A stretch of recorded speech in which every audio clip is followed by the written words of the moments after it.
여러분 안녕하십니까? 더불어공산당, 더불어민주당 대통령 후보 행세지를 했던 전과사범 이재명. 이 이재명이가 이번 4.10 부정선거로 무려 12,000표 부정선거로 당선이 됐죠. 요즘 문재인이가 회고록을 출간한 이후에 계속해서 국민 여론이 뜨거워지고 있는 그 본질이 무엇이겠습니까? 한마디로 이 이재명, 조국, 문재인 구속해라 라는 거 아니겠습니까?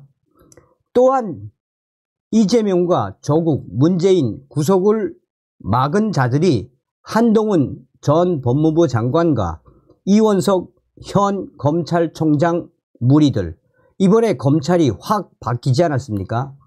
자, 지금 이재명 난리가 났습니다. 조희대 대법원장 나서라. 현근택 이재명 배신. 이재명 요즘 표정 썩은 이유. 정성산TV 좋아요, 구독, 알림은 큰 힘이 되겠습니다. 후원해 주시는 모든 분들께 감사드립니다. 자, 뉴데일리가 이재명을 박살을 냈습니다. 6·1 칼럼, 정치로 법치를 짓뭉개려는 사태. 이재명 측 판사의 으름장이라니 대통령 될 사람이니 알아서 하라는 겁박 아닌가. 어쩌다 이 지경까지 자유민주주의 근간은 법치, 밑등부터 흔들리나. 담당 재판부는 동료 말라. 판사의 독립과 권위 지켜라. 조희대 대법원장 나서라. 이런 행태 보고만 있을 것인가? 무죄 때려라 라는 협박인가? 무죄 때려라 라는 협박인가? 이화영 전 경기도 평화부지사의 대북송금 대납 사건 변호인이 피고인의 보석을 청구하면서 내놓은 논리가 참 그렇다. 재판정에서 변호사가 한 말을 두고 뭐라 언급하는 건 적잖이 조심스럽다. 그러나 사법의 논리가 이렇게 자꾸 정치화하는 게 과연 바람직한가 하는 의문이 영 마음에 걸린다.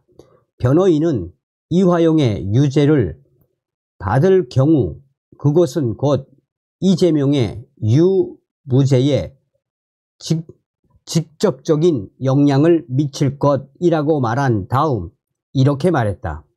이재명 대표는 향후 대선에 출마할 것. 이 사건 결과는 향후 정치 권력 향배에 영향을 줄 것. 우로 문을 열 것인가, 좌로 문을 열 것인가가 걸렸다라는 말도 했다. 대통령 될 사람에게 잘하라는 공갈인가? 이게 무슨 소린가? 그러니 알아서 하라 라는 말 같다. 필자는 1950년대 말 진보당 사건을 방청한 적이 있다.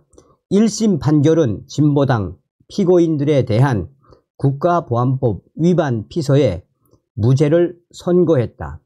당시 시대 분위기로선 놀라운 결정이었다. 그러나 2심은 피고인 전원에게 유죄를 선고했다.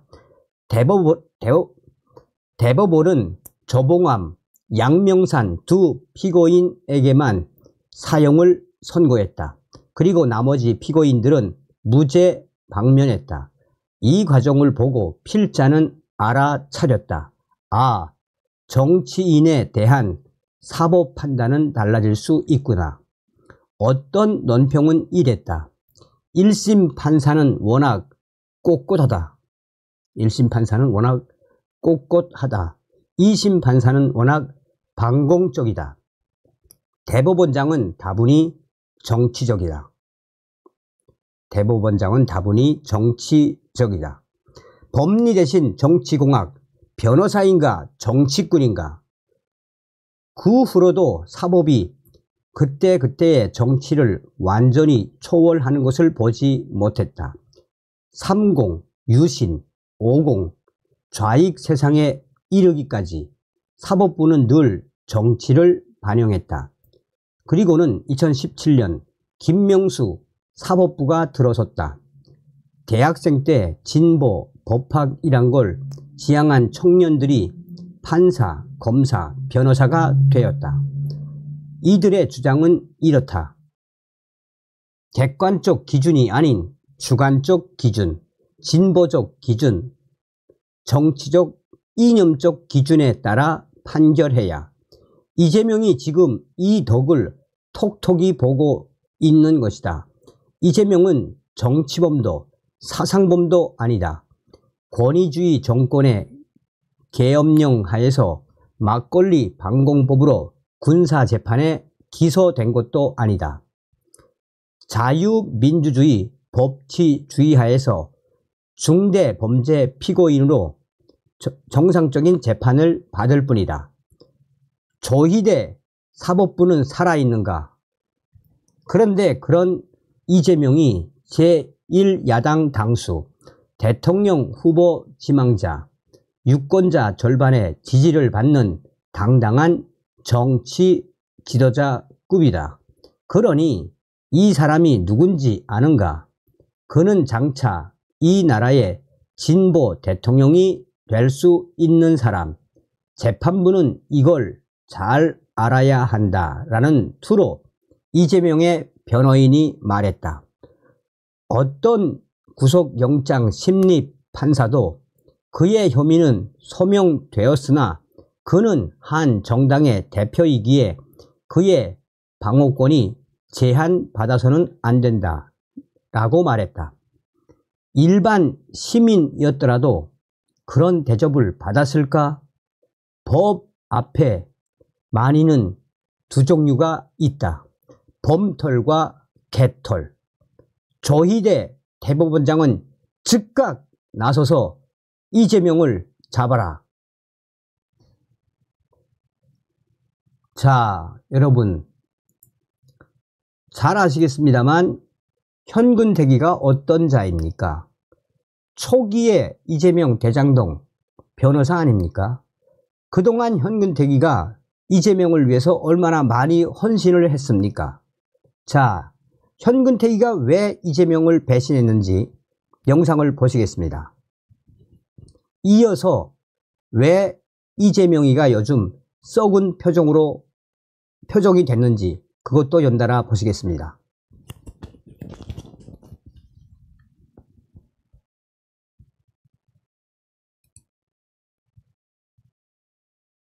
현근택은 게 모든 사람의 변호를 보면 이화영의 변호만 있는 게 아니고 정진상, 이재명, 초창기부터 대표적인 저 대장동 변호사네. 그렇죠. 원조 중에 원조죠. 근데 지금은 보세요. 배지도 날아가. 그 다음에 징계무면 변호사도 못해. 그 다음에 형사처벌되면 또 못하잖아요. 근데 문제는 민주당이 이렇게 약속을 어겼다고 보는 거죠. 아마 이게 이화영이나 이재명을 믿고 그 다음에 그때는 아마 현근택이가 충성한다. 내가 이런 불법까지 해가 이재명한테 갖다 줬잖아요.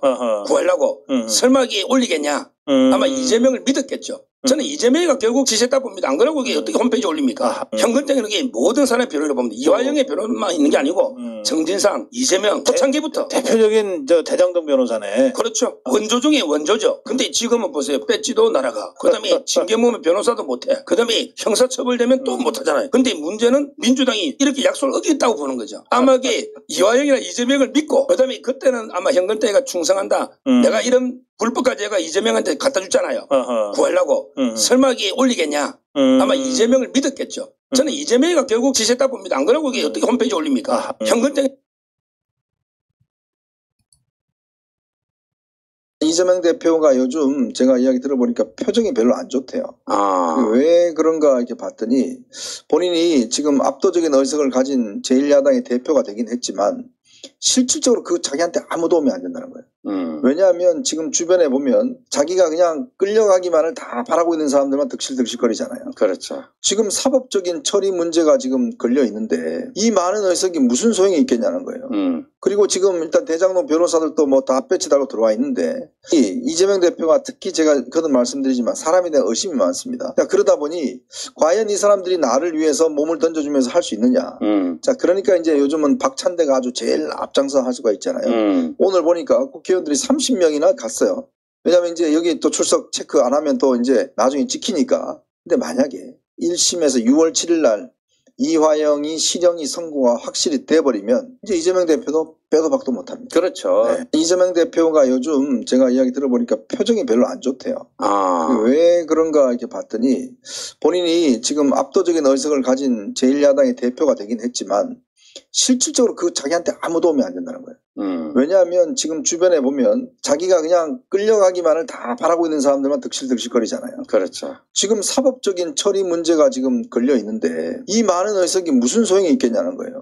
그리고 지금 일단 대장동 변호사들도 뭐 다 배치 달고 들어와 있는데 이재명 대표가 특히 제가 거듭 말씀드리지만 사람에 대한 의심이 많습니다. 자, 그러다 보니 과연 이 사람들이 나를 위해서 몸을 던져주면서 할 수 있느냐. 자, 그러니까 이제 요즘은 박찬대가 아주 제일 앞장서 할 수가 있잖아요. 오늘 보니까 국회의원들이 30명이나 갔어요. 왜냐하면 이제 여기 또 출석 체크 안 하면 또 이제 나중에 찍히니까. 근데 만약에 1심에서 6월 7일 날 이화영이 실형이 선고가 확실히 돼버리면 이제 이재명 대표도 빼도 박도 못합니다. 그렇죠. 네. 이재명 대표. 자, 6월 7일이면 얼마 안 남았죠. 다음 시간에 뵙겠습니다. 멸공.